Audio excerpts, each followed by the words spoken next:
Well, good morning. Appreciate everybody being here. Excited to be at report day. Already started meetings here this morning with the players.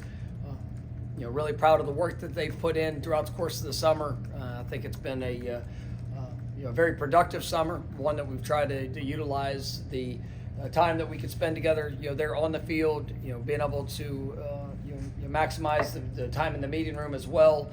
You're really working to build the cohesiveness within this group. And that's one of the big focus as we get into this fall camp is really work to establish each side of the ball. It can be a lot of competition. Guys that have done a great job in continuing to grow and develop in their time.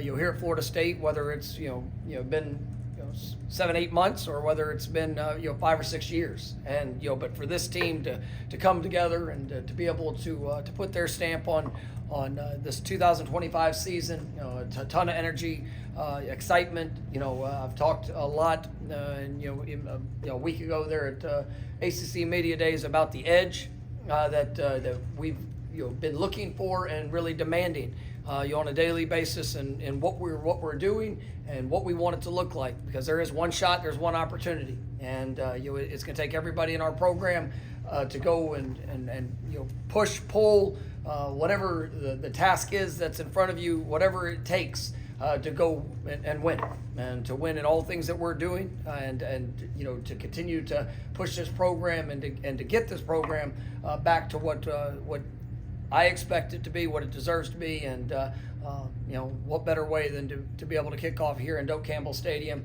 at full capacity here on August 30th. There's a lot of excitement within all things in our program for what's here ahead. But we got 25 practices.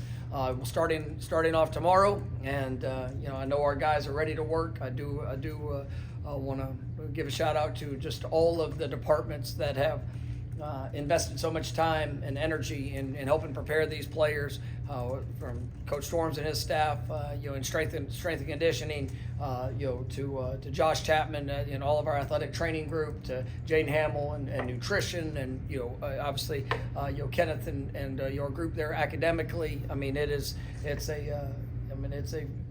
all hands on deck when it comes to helping these guys continue to grow and build that confidence that's necessary, and obviously the work that's gone into allowing them to put themselves in a position to really go do something special, and that's what we're set out to go do. And the work continues, but the 2025 journey starts tomorrow once we hit that practice field. So with that, I'll take some questions. First question will be Chris, front row on your left.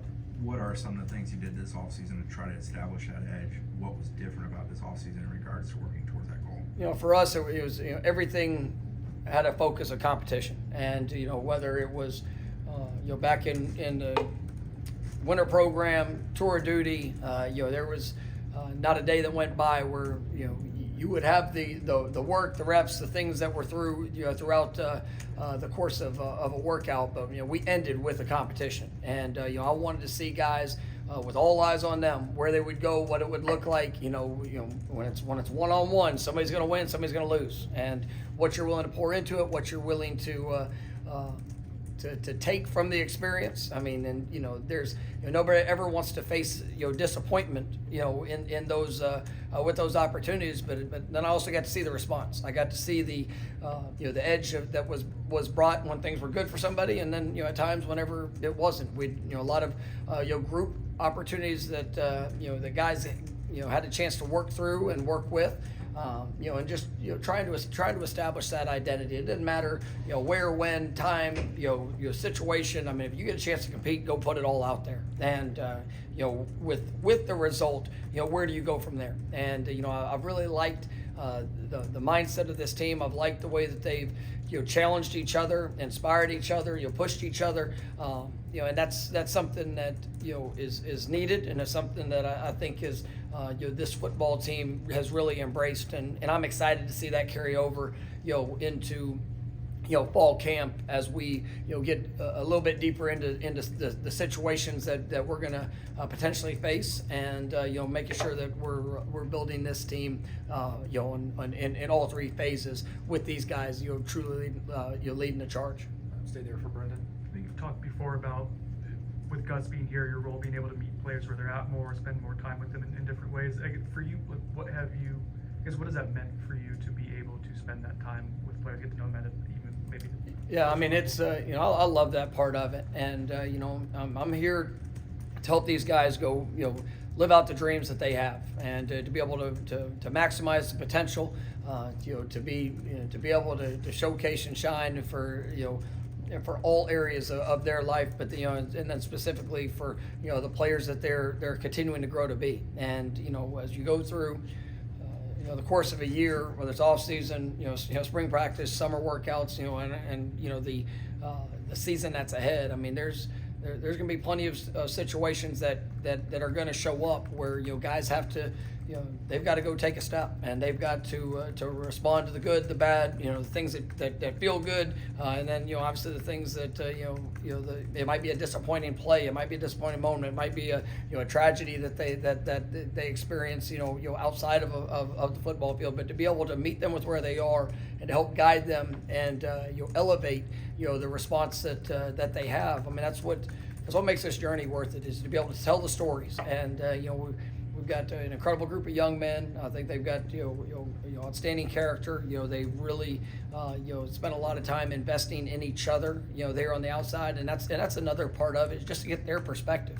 As a coach, you can see it, you can believe it, but these players, I mean, they live it day to day, side by side, and just being able to even hear from them who it is that's having that positive influence, or who that is that is challenging them, and just really being able to grasp that that perspective, whether it's in a one-on-one meeting or just kind of meeting them where they're at, has really been good for me. And it's something that allows me to implement different whether it's different strategies, different things of where we might have a need, or be able to just help a player along through a situation that they're going through. And so really looking forward to continue to build upon that, for all the things on the field as well as off the field as we go through the course of this season, but specifically start with fall camp.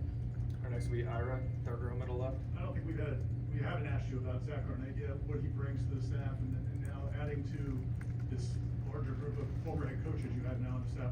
What does that do for just the staff overall? No, I mean, just so grateful for the opportunity to have Coach Arnett here, and I think Zach is an outstanding outstanding person. Just in having him here for the last I guess right around a month or 3 weeks, whatever that time frame has been. I mean, just seeing him and his interaction with the guys on this staff, seeing his interaction with the players, brings great energy. It's the first time I'm getting a chance to work side by side with him, but has had great relationships, and I've had a great deal of respect for the job that he's done throughout the course of his career, and be able to bring him in, somebody that is obviously very familiar with Coach White. Tony coached him when he was in college. So this goes back 15, 20 years, for just their relationship, and being able to have guys that, that have that, belief in each other, the understanding, but also can Zach brings his perspective on all things, and helping, support and, push our defense and as well as our program to where we all want it to go. And so it was a great opportunity, and, very excited about, his role and the impact that he's going to make here. Next will be Liam, second row on your right. Coach, we've heard you say it, we've heard some players say it, but the word desperate to be better, we've heard you say that. Can you kind of contextualize what that looks like on the field? What is it that you were looking for out of this group of players when you say you want them to be desperate to be better? I mean, I want every bit of who they are to go be what they can become. And, there's not going to be a player that stands up and, says they want to be mediocre, or they want to be average, or everybody's going to say the same things.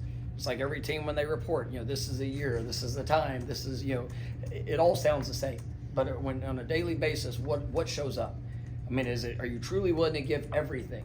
As important of the one play, the one moment, the one day, the one opportunity that you have, are you willing to give all? With a sense of desperation to make it happen. Like, it might not look good, it might not feel good, the odds might be stacked against you, but are you willing to rise up and overcome? And as we go through, this process of hoping a group of 18 to 22-year-olds, hoping, coaching staff, everybody coming together for this season, is it are we really willing to go and put it all out there and to live and be what we say we desire? And that you got to come with a daily focus, a daily edge. I mean, that competition has got to drive everything that's within. But you got to eliminate. You have to eliminate all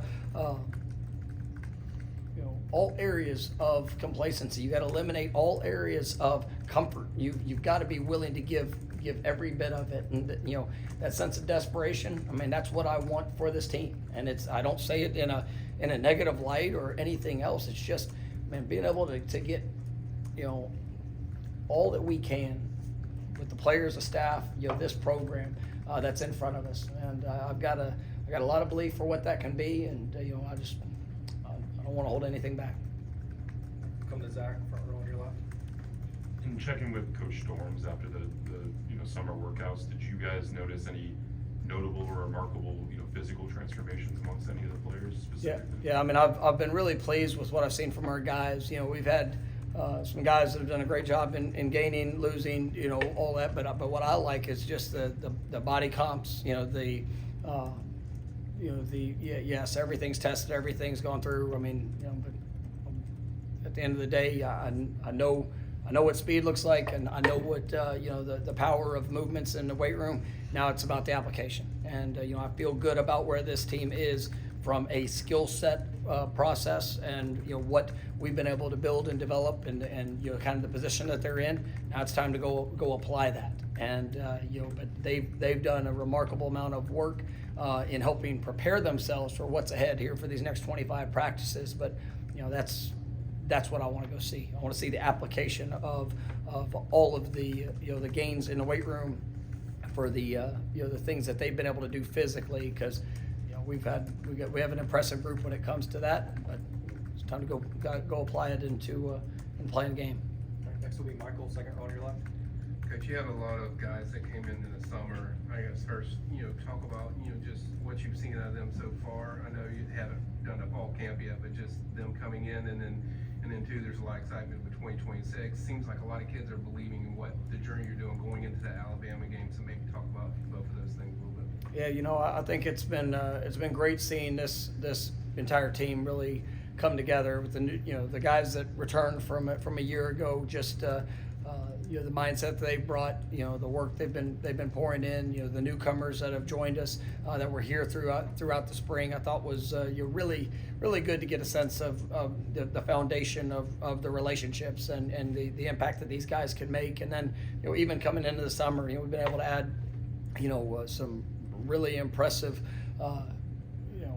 young men that also I think have a chance to be dynamic players. Jerry Wilson's a guy that has really stood out to me just through the workouts. His mindset, his approach, the work that he's poured in, even just in the meeting room, doing things on his own to be able to help accelerate his process. Gavin Sawchuk has done a great job. Gavin Blackwell, but those guys really, they've transitioned, very nicely into this program, and I think that you see the skill set that we had seen on film, and the opportunity that they're going to have to be able to make an impact within our program. But then coupling that with some of the freshmen that have come in that I think absolutely have a chance to have a chance to be able to make their impact as we get into this season. Obviously getting out there and seeing them in pads, and being able to go against somebody else rather than just the athletic talent. I mean, that's going to be a big part of our evaluation, and putting all these different guys in position to showcase all that they can do, and finding that those right groupings, the obviously the competition, and who's going to go out and be the game changer that we need on a consistent basis, as those guys are able to perform and showcase all that they are. All right, we'll go to Matt, third row on your right. Chroma's one of those guys who have come in over the summer. I remember you saying at a booster event that he might be the recruit you watched the most in that process. Has he been what you guys think so far in the early stages? Absolutely. I mean, he's one of those freshmen that I'm excited to see. I'm excited to see his transition. He has in my coaching career. I don't think I've ever watched a prospect more in person than what I watched him. I saw, I think every year I was able to see him play in a game. Throughout his high school career. Basketball. I mean, I know the competitor he is. I know the versatility that he can bring, and just the overall level of talent. And he definitely has not disappointed through the course of summer workouts. And it's a lot to be able to make that jump, but I think he's built for it. And very excited to get him out there on the field and see him, what he can do. Ira? It seemed like there was a lot of excitement about the backup quarterbacks in the spring, the way they were adapting to the offense and settling in. What have you seen from them since spring to now in terms of just understanding and comfort? Yeah, I mean, it's been a great push. Obviously as you go into summer workouts, I mean, you can get your allotted time on the field, but you can't go against the defense. There's some things that limits you in that type of action. I know our players, they did a great job of trying to do as much as they could on their own and helping facilitate that competition. But these guys have they've really done a wonderful job in their work ethic and their understanding, even just the communication, where guys are supposed to be, not just knowing what their role and responsibility is on a given play, but being able to take command and control of what we're asking them to do and asking the offense to do as a whole. And I think that you see the efficiency and how they're operating. You see the growth and just their comfort and footwork timing. The things that they're are able to do on air. I mean, has been really good, and I'm excited to see that carry over as we get a chance to compete. Offense, defense. Here in fall camp. We'll go back to Liam on your right. Mike, obviously since the spring, the house settlement has passed. How did that change anything in your off season? Did you feel that you guys were prepared? Did you feel like there were any challenges that you didn't anticipate? Just kind of talking about that settlement structure and the rev share agreements. Where are you guys at with that? No, I think we're in a really good place. Obviously, it's something that was anticipated of coming just throughout the year. I mean, but until it was set and done, it was something that we were kind of had to work through and be prepared. But you worked hand in hand with our general counsel, and I think that they've done an extraordinary job, pouring in a lot of time, work. This is it's an opportunity that's really special for our student athletes to be able to impact their futures. Obviously all the things that they put themselves in a position to be able to do, and I feel really good about where we are, and just all things as we get to kick off here tomorrow. What gives you confidence with your offensive line, specifically the 4 transfers you brought in who are kind of perceived starters at this stage? Yeah, I mean, I've seen it. You see it through every guy that came in was a multi-year starter at a previous institution. So you've seen their growth, their development. I feel like we've got a great group that they understand what it is to play that position. And there's whether it's easy to come in and just be have a singular focus of themselves, but these guys they have truly done a wonderful job of building the group as a whole, and bringing some of the guys that were here, some of the guys that have come in, whether it's the freshmen or younger players that are continuing to develop, just seeing that group really gel together. But I mean, we've seen these guys. We've got a great understanding of ability, potential, but also how they've responded throughout the course of their careers, to the good, the bad. And I have big expectations for the growth that they're going to show this year, as an individual, but collectively, being able to reestablish our expectation for how that position needs to go and perform. And we've got a lot of excitement, and I think we've got depth, we got talent, we got ability, but guys that I think really have a high ceiling for what they can do together. Brendan? ask this knowing that depth charts are always kind of fluid and moving. Do you have a sense for just how fluid that this might be in preseason camp, given the amount of new guys you have Well, coming in? you know, I think finding those, you know, probably more into the specifics of, you know, here as we're early into the season, you know, what, you know, the roles that guys define for themselves. And, you know, you're going to have, you know, a lot of competition at positions. You know, I think guys that are, you know, that bring versatility in what they can do on both sides of the ball. And, you know, it's, we've got two, you know, dynamic coordinators that, you know, I think the way that they utilize personnel as, you know, kind of the secret sauce in their success, you know, throughout the course of their careers. And so finding the roles that our players establish for themselves as they've shown continued growth from when we ended in spring practice, or when guys have now come on campus, and then whether it's the different groupings, the different roles, packages, all the things that we can do because of that to help showcase that, I think will really make this a team that can be dangerous with the talent that we have and the guys that we've been able to see grow within this program. So I think there will be a little bit of ebb and flow in it throughout you know, 25 practices, but you know, all of our focus is about making sure that, you know, when we get here to August 30th, that, you know, whatever grouping it is, you know, whatever, you know, situation that shows up, that the best are out there and you know, confident in what they're being asked to do to go perform at an elite level. Anything else? All right, thanks, Coach. All right, thank you guys. Have a great